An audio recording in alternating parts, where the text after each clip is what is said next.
باشا خواهي جرا فرمي ألم تر إلى الذين أوتوا نصيبا من الكتاب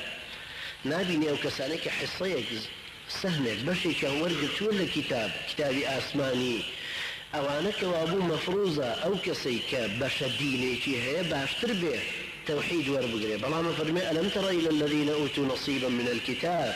يؤمنون بالجبت والطاغوت ويقولون للذين كفروا هؤلاء أهدى من الذين آمنوا سبيلا أفرمي نابي نيو كسانك وقيامي شخويان بهاتوها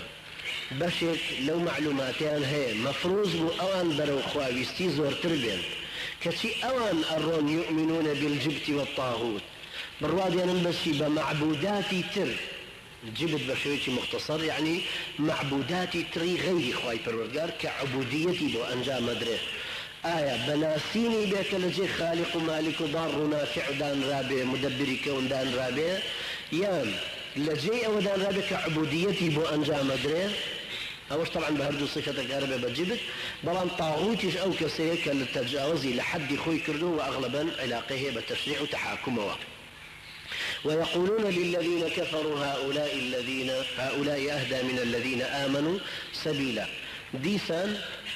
بو مكر وفعل وحيلة إخوان جولك كان وقتك هندق العرب كان قريش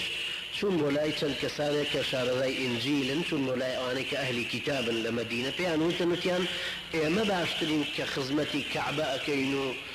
حجاج دينو ناني أنا دينو دالدانا دينو جيجا وريان بوداني ما باشترين يا محمد جولك كان يجلبره الخوي رقيان في غمر عليه الصلاة والسلام كان والله ديني او باشتر ويخوي جرا فرمي ويقولون للذين كفروا هؤلاء أهدى من الذين آمنوا سبيلا ربازي أوانك قريش كافر مشركا باشتر للربازك محمد عليه الصلاة والسلام ويا بسبب وخوي جرا فرمي أولئك الذين لعنهم الله لعنتي عن بركوتو دور كوتونتو للرحمة خواهي پروردگار بوچی دور كوتونتو چونك إنساني مسلمان كعلمي هبو مكلفة بوي بيجيني بوي خواهي قولنا سورة بقرة فرمي إن الذين يكتمون ما أنزلنا من البينات من بعد ما بيناه للناس في الكتاب أولئك يلعنهم الله ويلعنهم اللاعنون أو كسانيك علمك من بونا أردون تخوارو بكتاب ومن بيان كردون رون كردون أوانا يشارنا ولا خلقي خواهي فرودقار فرمي أوانا لعنتي خواهيان بركوتوا ليرة شاء فرمي أولئك الذين لعنهم الله شنك أوانا معلومات ينهبوا كمحمد عليه الصلاة والسلام في غمرة بو يخواهي قرا فرمي يعرفونه كما يعرفون أبناءهم كتيل قال وشاء إيماني أنها بالنبوات بفيغمبريتي محمد عليه الصلاة والسلام بر لعنتي خواي پروردگار كوتن لعنتي يعني شي يعني دور كوتنا ولا رحمتي خوا بويا شرعا جائز نية يشيك بيشي تربلا لعنة الليبة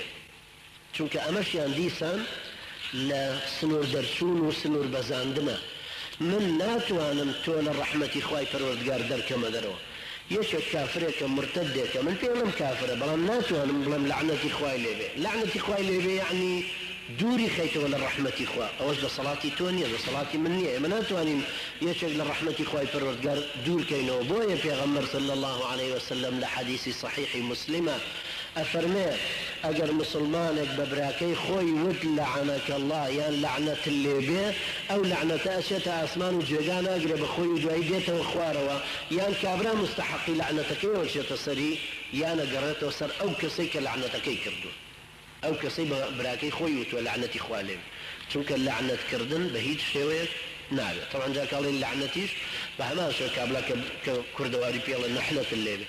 فرقناك النحلة لعنة نعلة هم يهربون هدفا وتريوكوك وشيء لعنتي عربي به ومن يلعن الله فلن تجد له نصيرا هر کسی که خوای پروردگار دوری بکاته ولا رحمتی خوی هیچ کسی که تر نابینی پال پشتی به و پشتگیری بکا و پشتیوانی لبکا بتوانه سری خاجاری چیکا ام لهم نصیب من الملك فإذا لا يؤتون الناس نقيرا يعني وند بخيل وحقود وحسود او حكمة او بش حكمي كفيان دراوة آمادنين سرپتكك حشتريك بيه بسرتو يان قاوغولتيك بيه بسرتو يان ناوك خرمايك شي بيدن بيوتي تر بس بو خوان همشتيكي انا بو خوان او انانيتش طبعا شتيكي نفرين لكرا ولا قرآني فيروزا لا يخواي پروردگارو